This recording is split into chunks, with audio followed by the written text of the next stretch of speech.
Hello दोस्तों। तो आज हम आईपीएल 2026 के एक ऐसे ब्लॉकबस्टर मैच का एक्सप्लेनर लेके आए हैं जिसका सबको बेसब्री से इंतजार था। मैच नंबर 42, जहां गुजरात टाइटंस का सामना होगा रॉयल चैलेंजर्स बेंगलोर से। ये दोनों टीम्स जब भी आमने सामने आती है ना, तो एक्साइटमेंट अपने पीक पर होती है।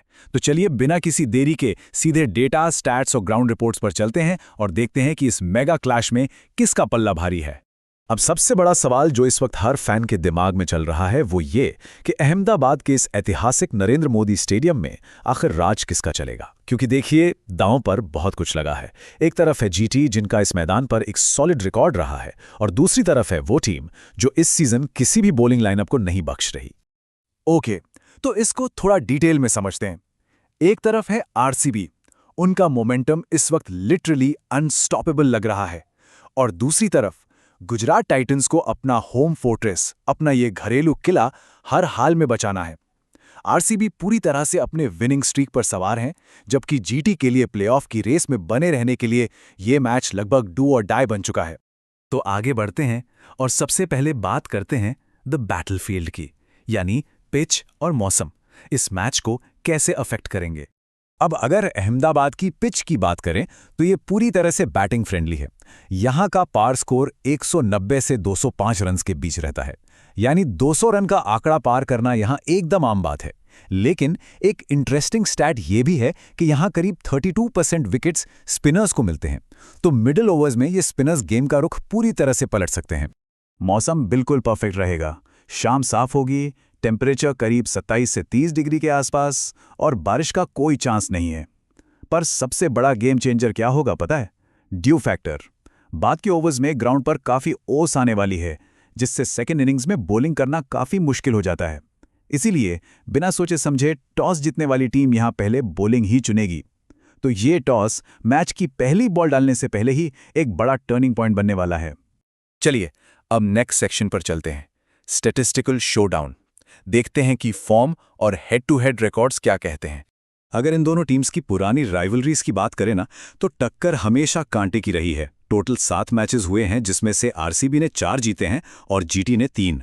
फैसला बहुत ही करीबी है, बट 24 अप्रैल को जो इनका आखिरी मुकाबला हुआ था, उसमें जीत हासिल करके आरसीबी ने इस रिकॉर्ड में एक स्लाइट एज जरूर बना ली है। लेकिन वेट, अगर इस साल के पॉइंट्स टेबल की तरफ ध्यान देंगे तो स्टोरी थोड़ी अलग है। यहां जमीन आसमान का फर्क है। आरसीबी 8 में से 6 मैच जीतकर सीधे दूसरे नंबर पर बैठी है, और उनका नेट रन रेट एक मैसिव +1.919 है। वहीं जीटी 4 जीत के साथ 5वें नंबर पर स्ट्रगल कर रही है, और उनका नेट रन रेट भी फिलहाल माइनस में चल रहा है। आरसीबी की करंट फॉर्म सच में काफी डरावनी है बाकी टीम्स के लिए। और हाँ, इस मैच में एक और जबरदस्त एंगल है, द रिवेंज नैरेटिव। 24 अप्रैल वाले उस मैच को थोड़ा याद कीजिए। जीटी ने 205 रन्स का एक लंबा चौड़ा स्कोर खड़ा किया था, पर आरसीबी ने उसको इजीली चेज कर लिया। सोचिए, जीटी वो हार इतनी जल्दी थोड़ी भूलेगी। अब जब मैच उनके होम ग्राउंड पर हो रहा है, तो वो डेफिनेटली उस हार का बदला लेने के इरादे से ही मैदान पर उतरेंगे। ऑल राइट, अब बात करते हैं इन दोनों आर्मीज की। क्या हो सकती है इनकी प्रिडिक्टेड प्लेइंग 11 और उनका स्टार पावर कैसा है? आइए इन दोनों टीम्स की कोर स्ट्रेंथ को एनालाइज करते हैं। कैप्टनसी की बात आए तो जीटी के शुभमन गिल का सामना आरसीबी के इनफॉर्म रजत पाटीदार से होगा। बैटिंग डिपार्टमेंट में जीटी के लिए साई सुदर्शन और आरसीबी के लिए ऑफकोर्स विराट कोहली सबसे की प्लेयर्स होंगे, और पेस अटैक को लीड करेंगे कगिसो रबादा और जॉश हेजलवुड। एकदम स्टार स्टडेड लाइनअप है ये। अब एक माइंड ब्लोइंग स्टैट सुनिए, 432 रन्स। ये वो रन्स हैं जो अकेले विराट कोहली ने जीटी के खिलाफ बनाए हैं, और वो भी सिर्फ 7 इनिंग्स में। जब बात गुजरात टाइटंस के खिलाफ खेलने की आती है, तो कोहली कंसिस्टेंसी का दूसरा नाम बन जाते हैं और प्रैक्टिकली इस राइवलरी के अनडिस्प्यूटेड किंग हैं। और आरसीबी का स्ट्राइक फोर्स यहीं खत्म नहीं होता। 210 ये इस सीजन में आरसीबी के कैप्टन रजत पाटीदार का स्ट्राइक रेट रहा है। इस ब्लिस्टरिंग स्पीड से जब कोई बैट्समैन रन्स बनाता है ना, तो सामने चाहे दुनिया का कोई भी बॉलिंग अटैक हो, वो ऑटोमेटिकली हेल्पलेस फील करने लगता है। पर इस सबके बावजूद जीटी को लाइटली लेने की गलती बिल्कुल नहीं कर सकते। उनके पास बैटिंग में ऐसी एक्सप्लोजिव ट्रियो है जो अकेले पूरा गेम पलट सकती है। शुभमन गिल इस राइवलरी में जीटी के टॉप स्कोरर रहे हैं। उसके बाद साई सुदर्शन तो अभी फ्रेश आरसीबी के खिलाफ ही सिर्फ 58 बॉल्स में सेंचुरी लगाकर आ रहे हैं, और जॉस बटलर अहमदाबाद की ऐसी फ्लैट ट्रैक्स पर उनकी आतिशी शुरुआत किस लेवल की होती है ये हम सब जानते हैं। अब आते हैं गेम के सबसे इंटरेस्टिंग हिस्से पर, कांटे की टक्कर, यानी वो इंडिविजुअल बैटल्स जो इस मैच का रिजल्ट डिसाइड करेंगे।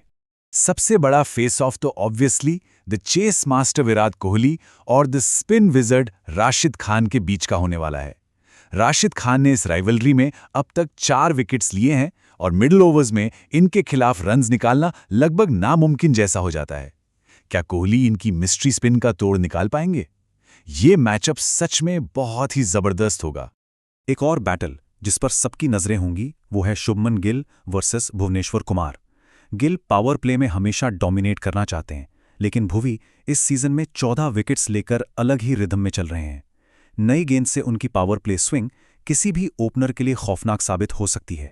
और हाँ, आरसीबी की बॉलिंग सिर्फ भुवी तक लिमिट नहीं है। क्या आपको पता है जॉश हेजलवुड ने अपने पिछले मैच में क्या किया? उन्होंने सिर्फ 12 रन देकर 4 बड़े विकेट्स झटके थे। उनकी वो एग्जैक्ट लाइन, लेंथ और बाउंस जीटी के टॉप ऑर्डर के लिए सच में एक बहुत बड़ा खतरा होने वाली है। तो चलिए, द क्रूशल पॉइंट इस पूरे एनालिसिस और सभी स्टैट्स के बाद मैच का फाइनल वर्डिक्ट क्या निकलता है। अगर हम पूरे डेटा और इनके करंट मोमेंटम को थॉरली कंबाइन करें तो प्रोबेबिलिटी आरसीबी को स्लाइटली आगे रखती है, करीब 55% पर। उनकी मोमेंटम और फॉर्म इस वक्त सिंपली अमेजिंग है। बट ध्यान रखिए, जीटी के पास 45% विन प्रोबेबिलिटी है और ये उनका अपना होम ग्राउंड है। अहमदाबाद की फेमिलियरिटी और क्राउड सपोर्ट उन्हें पूरी ताकत देते हैं कि वो इस कैलकुलेशन को पलटकर एक बड़ा अपसेट कर सके। तो देखिए, हमने तो सारे स्टार्ट्स और प्रेडिक्शंस इस एक्सप्लेनर के जरिए आपके सामने रख दिए हैं, लेकिन क्रिकेट आखिर अनिश्चितताओं का खेल है। क्या आपको लगता है आरसीबी अपना ये अनस्टॉपेबल रन आगे भी कंटिन्यू करेगी, या फिर गुजरात टाइटंस अपने घर में उस बड़ी हार का सॉलिड बदला लेगी? आपका फाइनल प्रेडिक्शन क्या है? जल्दी से कमेंट्स में बताइए। चलिए, अभी के लिए इतना ही, फिर मिलेंगे एक और एनालिसिस के साथ।